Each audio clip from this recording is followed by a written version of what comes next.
Hello, my dear students. Rajay, today date is 3rd October, day Saturday है।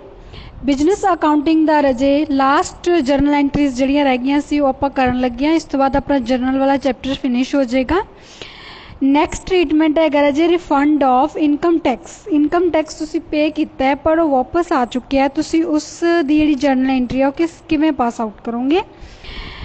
Example है receives ₹1500 as refund of income tax.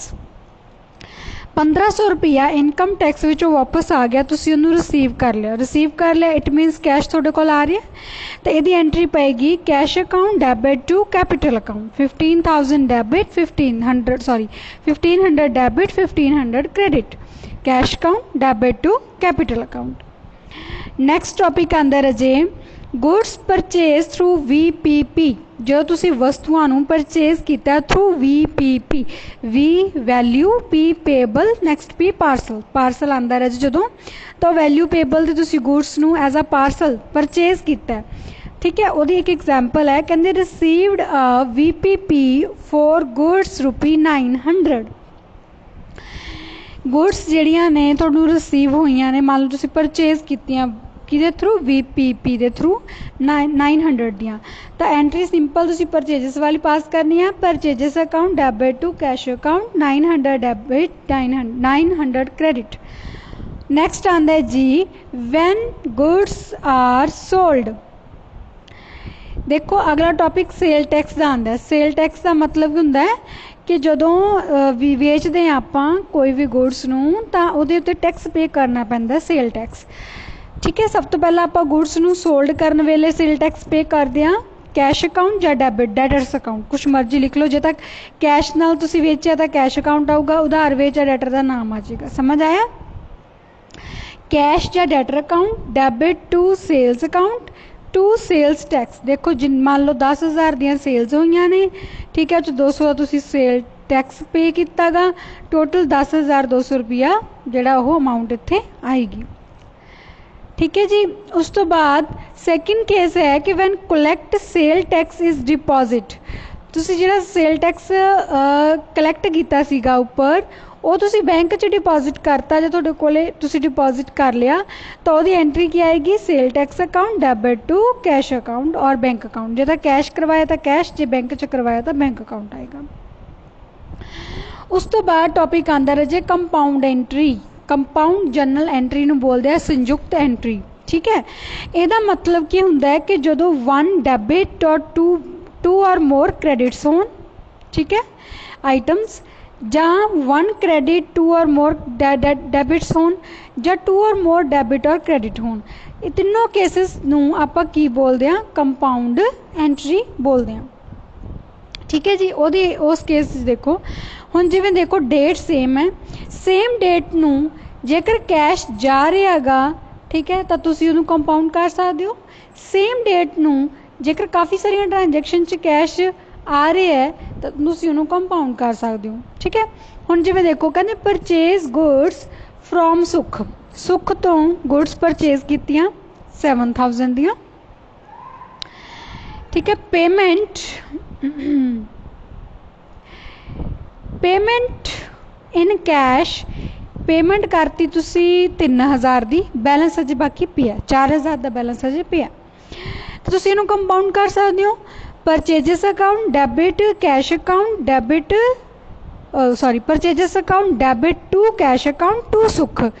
2 च क्यों गया क्योंकि purchase किया तो कैश जाएगा पर थोड़े को कैश का विचों थोड़ा जा आया पर हजे बाकी उधार खड़ा है तो उसे नाम यूज़ करते होंगे आप। समझ आया? हुण परचेजिस तुसी 7,000 दियां करियां सी, कैश पेमेंट तुहानूं मिल गई 3,000 दी, जिहड़ा थोड़ा 4,000 आ तुसी सुख दे नाम ते यानी कि नेम की जगह ते उधार जिहड़ा शो कर दोगे। ये जिहड़ी एंट्री है ये कंपाउंड है, देखो क्योंकि इहदी क्रेडिट साइड 2 या 2 तो वध एंट्रीज है। क्लीयर है? उस तो बाद अगला फिर देखो कहते दिशा स्टार्टर बिजनेस विद ₹10,000।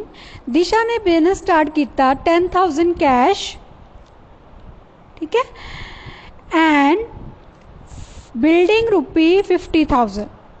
उन्हें 2 चीज़ों नाल बिजनेस स्टार्ट किया है, 10,000 का कैश 50,000 का बिल्डिंग, समझ आई। तो दोनों आप कैपिटल च कन्वर्ट करनियां ने तो तुसीं इहनूं कंपाउंड कर सकते हो किवें, cash account debit building account debit to capital account. समझ आई, cash account debit to building account debit to capital account. Cash किन्ने लिआंदा सी 10,000 का, बिल्डिंग किन्ने लिआंदी सी 50,000 की, तो कैपिटल किन्ने दी बन गई 60,000 की। कंपाउंड हो गई क्योंकि डेबिट साइड टू या मोर दैन 2 एंट्रीज जिहड़ियां वो शो होईयां ने, उहनूं की बोलदे आ कंपाउंड एंट्री। नैक्सट टॉपिक आंदा रजे अपना ओपनिंग एंट्रीज का। ओपनिंग एंट्री रजे जदों भी पास आउट करनी आ तो उस आप अकाउंटिंग इक्वेशन जिहड़ी आ वो फॉलो करांगे एसेट्स ते लायबिलिटीज़ वाली। देखो asset is equal to liability plus capital, ठीक है। ये इक्वेशन फॉलो करके आप ओपनिंग एंट्रीज नूं पास करना। हुण देखो उहदे विच आपां एंट्रीज पास करांगे, एसेट हमेशा debit, asset account debit, liability ते कैपिटल क्रेडिट होणगे। Asset account debit to liability to capital.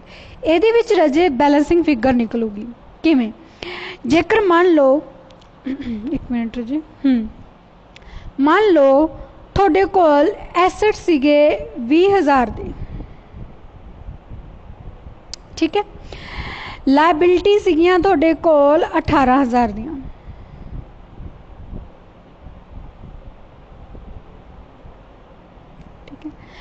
ਜਿਹੜੀ जे नीचे बैलेंस घटिया तो उन्होंने तुसी ऐदा BF मतलब बैलेंसिंग फिगर 20,000 के एसेट ने 18,000 दी लायबिलिटीज़ है तो 2,000 तुसी की लओगे भी की है कैपिटल। ये बैलेंसिंग फिगर तुसी आप कढ़नी है, दित्ती नहीं होगी।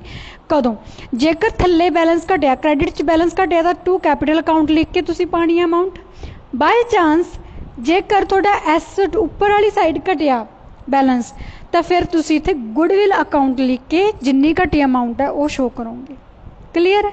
एग्जाम्पल लैने आपां पास दी ओपनिंग एंट्रीज, कैश है जी 1 लाख, क्रेडिटर्स है ने 25,000, कैपिटल है 2 लाख का। पहला तुसी देखना है भी एसेट केड़े ने, लायबिलिटीज़ केड़ियां ने, कैपिटल तो शो हो ही गया तुहानूं। अच्छा हुण तुहानूं मैं पहलां भी लिस्ट भेजी सी एसेट्स ते लायबिलिटीज़ दी।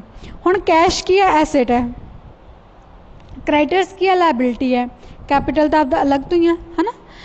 तो इनू आप एसेट्स यानी कि ऊपर आ जाएंगे, cash account to creditors account to capital account. एक लाइन आप छड़ देनी है वैसे क्योंकि आपको नहीं पता ऊपर बैलेंस घटूगा थले घटूगा।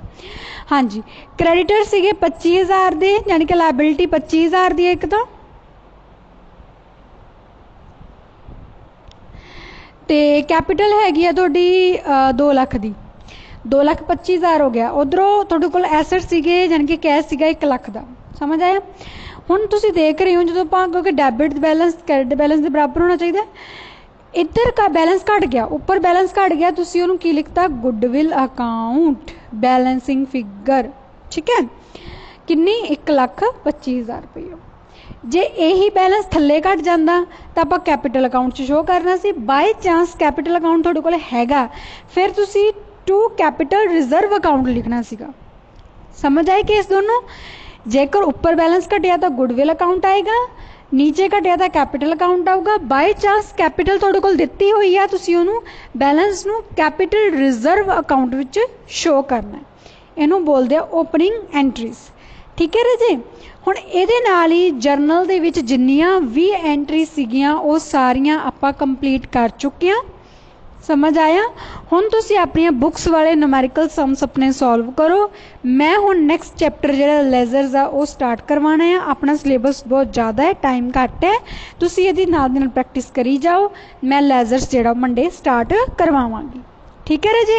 हुण मैनूं अज तुहाडे 2 क्वेश्चन दे जवाब चाहिए ने, ठीक है। मैं ओहदी अटेंडेंस मार्क करूँगी, नहीं तो बाकी बच्चों मैं एबसेंट करांगी।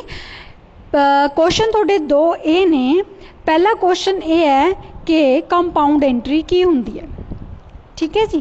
पहला क्वेश्चन कंपाउंड एंट्री की होंदी है। दूसरा क्वेश्चन थोड़ा ये है refund of income tax the entry की पास होगी। Refund of income tax the entry की पास होएगी। Thank you Raje.